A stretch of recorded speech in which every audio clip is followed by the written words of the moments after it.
आदाब, नमस्कार। मैं हारून अंसारी, आप देख रहे हैं स्काई न्यूज़। कल ओवैसी जी के प्रोग्राम से ऐसा लगता है कि अतीक अहमद मेरठ से चुनाव लड़ेंगे और उसकी तैयारियां कर ली हैं, लेकिन पार्टी ने अभी इसका खुलासा नहीं किया है। इसीलिए अतीक की बीवी ने जो ये ख़त पढ़ा अतीक साहब का जेल से, उससे यही जाहिर होता है कि मेरठ से चुनाव अतीक अहमद लड़ेंगे ओवैसी जी की पार्टी से। इसीलिए उनका ख़त उनकी बीवी ने पढ़ के सुनाया। अतीक अहमद के बेटे ने कई बार ये ज़िक्र किया कि पार्टी अगर चाहेगी तो वो या उनके पिता यहाँ से चुनाव लड़ेंगे। इससे साफ जाहिर होता है कि अतीक अहमद यहाँ से चुनाव लड़ेंगे और मेरठ की शहर सीट से उसकी तैयारियाँ हो ली हैं। सूत्रों से ये जानकारी मिल रही है, लेकिन इसका खुलासा नहीं हो। आप अपनी पार्टी बनाइए। तो मेरे वालिद कहते थे कि अगर अपनी पार्टी बना लेंगे तो बीजेपी को फायदा हो जाएगा, और यही सोचते हैं आज मेरे वालिद जेल में बैठ करके, और इसी बात का अफसोस कर रहे हैं और इसी बात का मलाल कर रहे हैं कि आज हमने अपना एक रहबर नहीं चुना, हमने अपना एक कायद नहीं चुना। काश कि अपना एक कायद चुना होता। हमारे वालिद के मुंह से हमने जेल में ये सुना है, और इसलिए आज आपसे कहने आए हैं कि अपना एक कायद, अपना एक लीडर, अपना एक रहबर चुन लो। आप ये बीजेपी को हराने और जिताने के मसाइल को छोड़ दो। अगर हम 22% हैं और हिंदू वोट 80% है, तो अखिलेश यादव हिंदू वोट से बीजेपी को हराए। हम मुसलमानों के पीछे न पड़े, हम मुसलमानों का पीछा छोड़ दें। अगर वो 80% है तो जाए बीजेपी को अपने वोट से हराए। और हमारे पीछे पड़े रहते हैं, हमसे इनको क्या लेना देना। ये हमारे मसाइल पे नहीं बोलेंगे। हमारे लोगों के, हमारे नौजवानों के इनकाउंटर करे जाते हैं, जेलों के पीछे डाला जाता है, नौकरियों में हिस्सा नहीं दिया जाता है, ये हमसे पीछा छुड़ाते हैं। तो ये जाए बीजेपी को बीजेपी के वोट से हराए, हमारे पीछे न पड़े। यही आपके बात लेकर के आए हैं आपके पास कि हम मुसलमान, अगर वोट का समुंदर है, अगर हम 21-22% है, तो हमें जरूरी नहीं है कि हम समुंदर है तो हम नदी नालों में जाके मिले। उन्हें जरूरी है, उनके लिए जरूरत है कि वो हमारे पास आकर के मिले।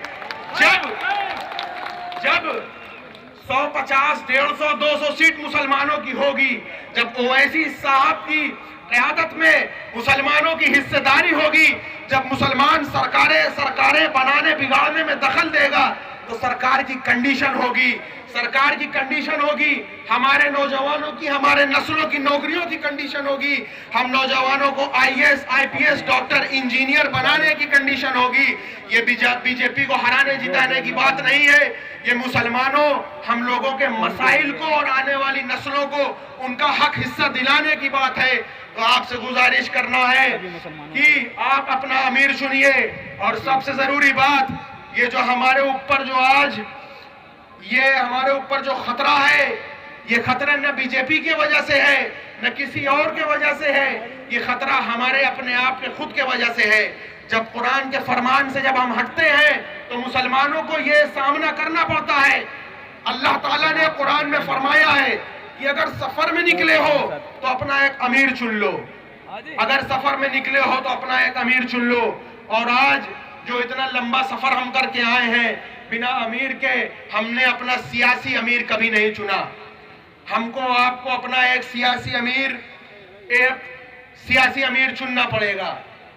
इसी की कीमत आज मुसलमान चुका। बुजुर्गों, नौजवानों, मैं गुजरात की जेल में हूँ। मेरा छोटा भाई अशरफ बरेली जेल में है, और आप जानते हैं कि बड़े बेटे उमर पर फर्जी मुकदमा लगाकर इनाम रखा गया है। इसी मजबूरी में मैंने अपनी बीवी, जो कि एक घरेलू औरत है, उससे कहा कि आप ही मेरा पैगाम पढ़ो। मुझे फख्र है कि मेरी तकरीर आपके नामवर शहर में मेरठ में पढ़ी जा रही है। मेरठ यानी आलिमों, जाबाजों, बहादुरों और मतवालों का शहर है। ये वो शहर है जिसने हिंदुस्तान की आज़ादी की जंग 1857 में जो भारत को अंग्रेजों की गुलामी से निजात दिलाने की तारीखी कोशिश की थी। और उस वक्त इस शहर के हिंदू और मुसलमानों की बड़ी तादाद ने अंग्रेजों से लड़कर अपनी जानों का नजराना पेश किया था। नौजवानों, आपके बुजुर्गों बुजुर्गों ने मेरठ शहर को खून और पसीने से सींचा है। मेरठ ने अगर बड़े बड़े जियाले दिए तो इस्माइल मेरठी जैसे नामवर शायर भी मेरठ से थे। मुझे मेरठ से बहुत लगाव है और मेरठ में मेरी छोटी बहन भी ब्याही है। लेकिन मेरठ के बुजुर्गों और नौजवानों आप आपस में बटे बहुत हो, जबकि पूरी दुनिया का मुसलमान कलमा शहादत की मजबूत डोर से बंधा है। जबकि कुरान पाक में अल्लाह फरमाता है कि ए मोहम्मद सल्लल्लाहु अलैहि वसल्लम, मैंने आपको जोड़ने के लिए भेजा है।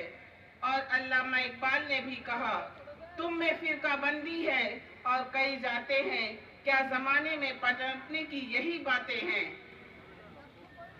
मेरे बुजुर्गों, नौजवानों, मुत्तहिद हो जाइए, इत्तेहाद पैदा कर लीजिए। इत्तेहाद तरक्की और जिंदगी की अलामत है। सारी आसानियां और तरक्की इस बात पर टिकी है कि कौमें अपने मकसद के तई कितनी संजीदा और वफादार है। हिंदुस्तान में आज़ादी और मुल्क के बंटवारे के बाद मुसलमान सियासी तौर पर बटा रहा, जिसकी उसे भारी कीमत देनी पड़ी और आज भी देनी पड़ रही है। आज तक हमने कोई भी अपना रहबर नहीं चुना और मुत्तहिद नहीं रहे। आज हालात यह है कि मुसलमान टायर का पंचर बना रहा है, डेंटर या पेंटर है, रिक्शा चलाता है या दिल्ली में जाकर मजदूरी करता है। मेरठ के बुजुर्गों, आप तो थोड़ा खाते पीते हो, मजबूत हो, आपके पास तो दुकानें व जमीन है। सोचो कि नई नस्लों को रोजगार न मिले, अच्छी तालीम न मिले तो आगे चलकर जमीनें कम होती जाएंगी और कारोबार छोटे होते जाएंगे। क्या बंद कर दूं? मुल्क के बंटवारे के बाद मुसलमान कांग्रेस को वोट देता रहा और कांग्रेस कभी दंगे करवाकर, कभी अलीगढ़ यूनिवर्सिटी माइनॉरिटी का दर्जा देने का मामला रहा हो, कभी इंदिरा गांधी सर पर पल्लू डालकर ख्वाजा मोइनुद्दीन चिश्ती। इसी बीच विश्वनाथ प्रताप सिंह के कंधे पर बैठकर सपा आई और मुसलमानों ने अपना मुस्तकबिल श्री मुलायम सिंह यादव जी से जोड़ लिया। मुलायम सिंह तो गनीमत थे, मुरव्वती थे और मुसलमानों के मसाइल देखते थे। लेकिन अफसोस दर अफसोस उनके बेटे पूर्व मुख्यमंत्री अखिलेश ने तो मुसलमानों को दूर करना शुरू कर दिया और मुसलमानों से दूर हटते चले गए। आज अखिलेश मुसलमानों के मसाइल से पूरी तरह मुंह मोड़ चुके हैं। चाहे वह एनआरसी का मामला हो या सीएए का मामला हो, अखिलेश नाम भी नहीं लेते। आजम खां के मामले में इनका रवैया देखकर मैं समझ गया था कि अब अखिलेश किसी मुसलमान या मुस्लिम में हम 20 से 22% हैं। बुजुर्गों, 75 साल की आज़ादी में हमने अपना कोई नेता नहीं बनाया, अपना कोई अमीर नहीं चुना, जबकि अल्लाह के रसूल ने कहा है कि अगर सफर में भी हो तो भी अपना अमीर चुन लो। आप सब जानते हो कि आज हर बिरादरी ने अपना नेता चुन लिया, अपना इत्तेहाद कर लिया, लेकिन सबसे बड़ी तादाद वाले मुसलमानों ने ना अपनी खुद की जमीन बनाई, ना ही अपना झंडा बनाया और ना ही अपना नेता बनाया। आपके सामने मिसाल है, हमारे दलित भाइयों और जाटों ने मुत्तहिद होकर कई बार मोहतरमा मायावती को उत्तर प्रदेश का मुख्यमंत्री बनाया। बुजुर्गों, अखिलेश का कहना है कि मुसलमान बीजेपी के डर से सपा को वोट दे देगा। बुजुर्गों, डरे हुए मजबूरी में वोट की कोई कीमत नहीं होती। अखिलेश मुसलमानों का वोट तो चाहते हैं, लेकिन चाहते हैं कि उनके झंडे के नीचे रहकर उनकी जमीन पर खड़े हों, लेकिन अपना लीडर या अपनी जमीन नहीं बनाए। नौजवानों, ललकार दो, अब हमारी पार्टी MIM है और हमारे नेता जनाब असदुद्दीन ओवैसी साहब है। हम चाहे 20 सीट ही जीत सकें, लेकिन सपा को हम 100-150 से हरा देंगे। हराने वाले की भी बड़ी पहचान होती है। अगर अपनी पार्टी को मजबूत करना है, खुद अपना घर बनाना है, तो बीजेपी से डरना बंद करो। फिर कहता हूँ, डरा हुआ आदमी मुर्दे की तरह है और उसके वोट की कीमत कोई नहीं है। हमारा जरा सा नुकसान बीजेपी ने नहीं किया, बहुत किया, लेकिन मैं कतई बीजेपी से डरा नहीं। हमें बीजेपी से कोई शिकायत नहीं है।